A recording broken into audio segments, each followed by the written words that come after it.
ওয়ান্নাজিআতি গরকা। গরকন শব্দের অর্থ হলো অত্যন্ত কঠোরভাবে, নির্মমভাবে।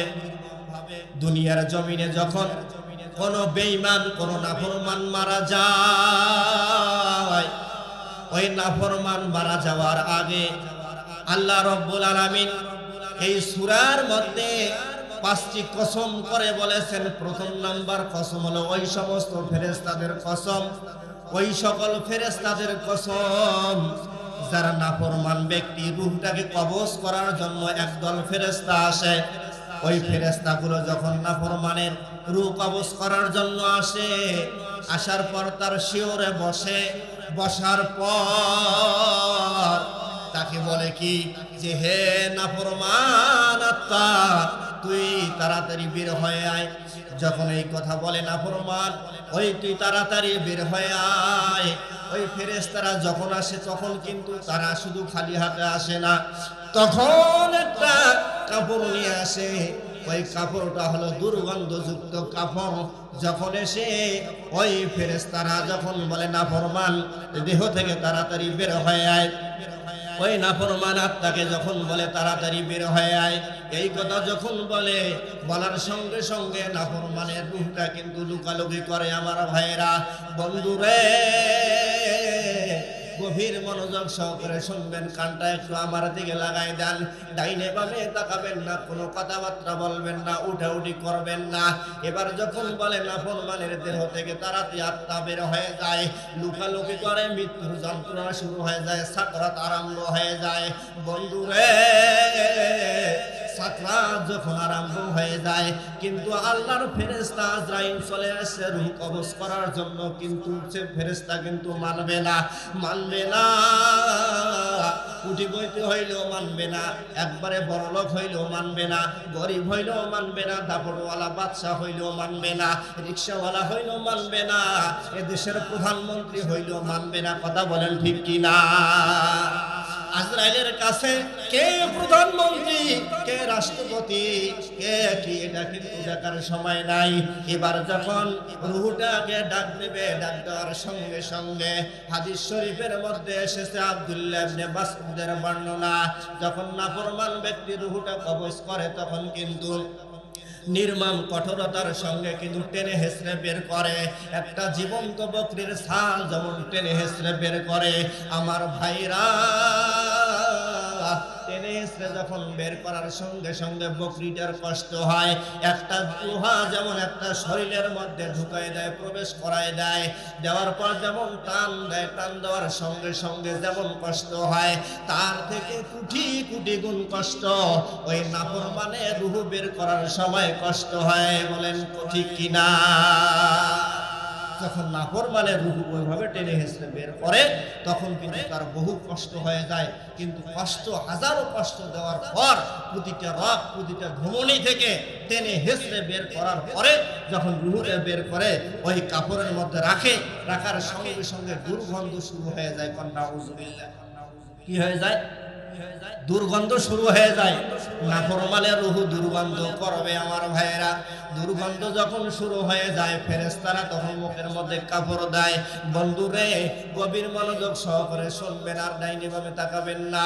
এই যে দেখেন, এবার যখন ফেরেশতাদের দল নাফরমানের রূহটা নেওয়ার পর যখন আসমানের দিকে উড়াল দেয়, আসমানের মধ্যে অসংখ্য ফেরেশতাদের সঙ্গে সাক্ষাৎ হয়। তখন আজরাইলকে বলে, রে আজরাইল, এটা কার রূহ তুমি কবজ করে নিয়ে এসেছ? তখন হযরতে আজরাইল বলে, আমি অমুক গ্রামের, অমুক শহরের, অমুক সিটি শহরের, অমুক রাজধানীর, অমুক বড় লোকের কন্যা, অমুক বড় লোকের ছেলে, অমুক বড় লোকের আসিয়া রূহ কবজ করে নিয়ে আসছি। এবার যখন যাইতে যাইতে প্রথম আসমানের মধ্যে যাওয়ার পর যখন প্রথম আসমানের ওই দরজা খোলার জন্য পারমিশন চায়, কিন্তু দরজা খুলে দেয় না। আল্লাহ রাব্বুল আলামিন তখন ঘোষণা দিয়ে দেয়, লা ফাত্তাহু লাহুম আবওয়াবুস সামা। বলুন আল্লাহু আকবার। আল্লাহ রাব্বুল আলামিন তখন ঘোষণা দিয়ে দেয় ওই ব্যক্তির জন্য দরজা খোলা হবে না। কেননা যারা দুনিয়ার জমিনে ইমানদার তাদের রূহটা কিন্তু ইল্লিনের মধ্যে থাকবে, আর যারা বেঈমান নাফরমান কাফের পাপাচার তাদের রূহটা কিন্তু সিজ্জিন সাত জমিনের নিচে থাকবে। এবার যখন প্রথম আসমানে কোনো পারমিশন পায় না, পারমিশন না পাওয়ার পর একজন ঘোষণাকারী ঘোষণা দিয়ে দেয়, এর ফেরেশতা রে তোমরা যাও যাও যাও, তার রূহটা নিয়ে জমিনের মধ্যে চলে যাও। রূহটা নেওয়ার পর যখন জমিনের মধ্যে চলে আসে, আসার পর কবরের মধ্যে ওই মৃত ব্যক্তির শরীরে রূহটা যখন সেট করে দেয়, সেট করে দেওয়ার সঙ্গে সঙ্গে তখন দুইজন ফেরেশতা চলে আসে। একজন তার নাম মুনকার আর অপরজন কার নাম হলো নাকির। এই দুইজন ফেরেশতা আসার পর ওই মুর্দা ব্যক্তিটাকে একবারে তোলার পর উঠাইয়া বসায়। বসার পর পরপর তিনটা প্রশ্ন করে। আপনারা হয়তো এই প্রশ্নের উত্তর তিনটা অনেক মাওলানাদের কাছে শুনেছেন, মসজিদের ইমামের কাছে শুনেছেন, কিন্তু এই তিনটা প্রশ্ন আপনাদের কাছে হয়তো দুনিয়ায় ইজি মনে হয়, সহজ মনে হয়। না না না, ওই কবরের মধ্যে ওই প্রশ্নের উত্তর তিনটা কিন্তু কঠিন হয়ে যাবে, নাফরমানদের জন্য কঠিন হয়ে যাবে। কথা কোন ঠিক কিনা? চিন্তা করে দেখো না কবরে কি যাইবা না, ঠিক কিনা বলেন? চিন্তা করে দেখো না কবরে কি যাইবা না।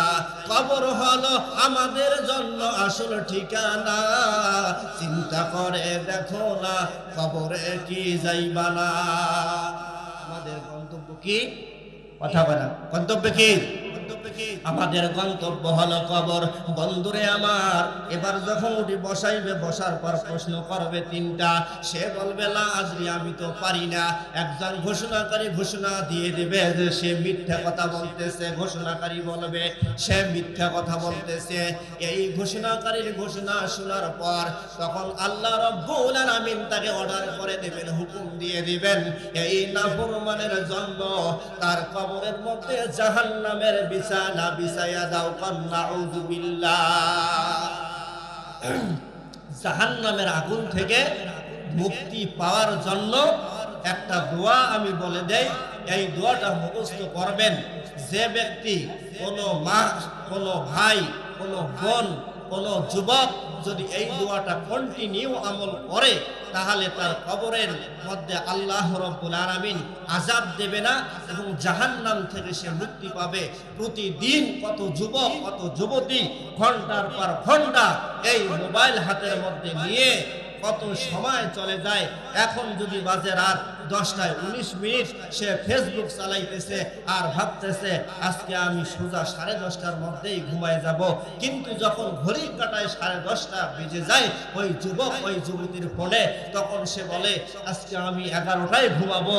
যখন 11টা প্লাস হয়ে যায় সে বলে আর 10টা মিনিট থাকবো। 10 মিনিট যখন পার হয়ে যায়, এইভাবে পার হতে হতে রাত 2টা বেজে যায়। যুবক যুবতীর চোখে ঘুম আসে না। কথা বলেন ঠিক কিনা? আরে যুবক, ওই যুবক কখন যে ঘুমায় যায় বুঝতে পারে না। তার ফজর কেটে যায় হেলায় হেলায়, সে সকালবেলা ঘুম থেকে উঠতে পারে না। তার ফজর কোনো দিন একটা বছর হয়ে যায়, সে ফজরের নামাজটা কি জিনিস সে ওই যুবক জানে না, ওই যুবতী জানে না। কথা বলেন ঠিক কিনা? সকালবেলা উঠে শরীর তার নাজেহাল হয়ে যায়।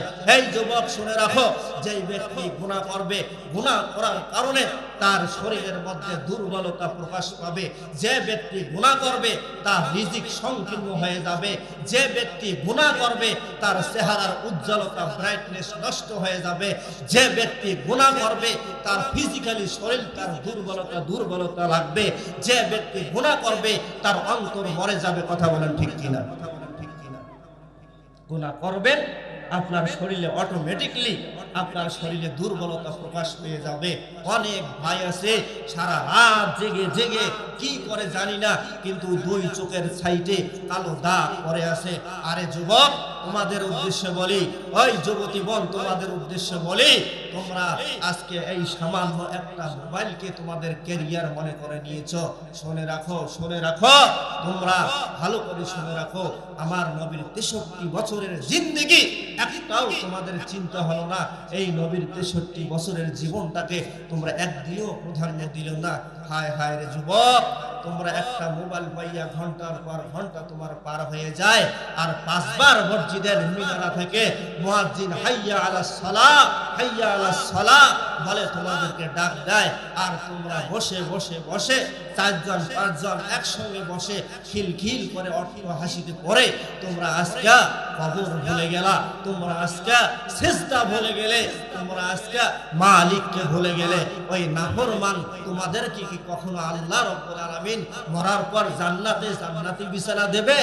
কথা বলেন না কেন? ওই নাফরমানের কবরে তখন অটোমেটিকলি আল্লাহ রাব্বুল আলামিন বলবে ওর কবরের নিচে জাহান্নামের আগুনের বিছানা বিছিয়ে দাও। শুধু তাই নয়, জাহান্নাম থেকে সোজা একটা রাস্তা নিয়ে এসে তার কবর বরাবর একবারে চালু করে দাও, যেন কিয়ামতের ময়দানে হাসরের মাঠ ওঠা পর্যন্ত যেন জাহান্নামের আগুন যেন তার কবরে শুধু যাইতেই থাকে, যাইতেই থাকে, যাইতেই থাকে। কোন ঠিক? সম্মানিত ভাইরা, এই জন্য একটু দিনের মধ্যে খেয়াল রাখতে হবে, গুনাহ ছেড়ে দিতে হবে। কি ছেড়ে দিতে হবে? গুনাহ ছেড়ে দিতে হবে। আহা, দেখেন বাবা গুনাহ করে ছেলে জানে না, ছেলে গুনাহ করে বাবা জানে না, মা গুনাহ করে সন্তান জানে না, সন্তান গুনাহ করে মা জানে না। কথা বলে না, কথা বলে না, কথা বলে না। একজন গুনাহ করলে আর একজন জানে না। স্ত্রী গুনাহ করতেছে, স্বামী জানে না, স্বামী গুনাহ করে স্ত্রী জানে না। বাবা যে গুনাহ করেছে এই গুনার কথা যদি সন্তান জেনে যায় তাহলে অটোমেটিকলি ওই সন্তান তার বাবাকে শ্রদ্ধা করবে না। স্বামী গুনাহ করেছে, স্ত্রী যদি জেনে যায় তাহলে ওই স্ত্রী তাকে আগের মতো ভালোবাসবে না। স্ত্রী গুনাহ করেছে, স্বামী যদি জেনে যায় তাহলে ওই স্বামী তাকে আগের মতো ভালোবাসবে না। কথা বলতে হবে, ঠিক কথা বলতে হবে। এই জন্য এগুলো গোপন গুনাহ যদি হয়ে যায় তাহলে কাউকে যদি বলতে আপনার লজ্জা হয়, আপনি যদি শরম পান, তাহলে বুদ্ধি আছে একটাই, রাত্রিবেলা তাহাজ্জুদের মুসাল্লায় দাঁড়িয়ে শুধু আল্লাহর কাছে চোখের পানি ছেড়ে কাঁদবেন, আল্লাহ ইয়া রহমান ইয়া রহিম, তুমি বড় দয়াবান, তোমার নাম গফফার।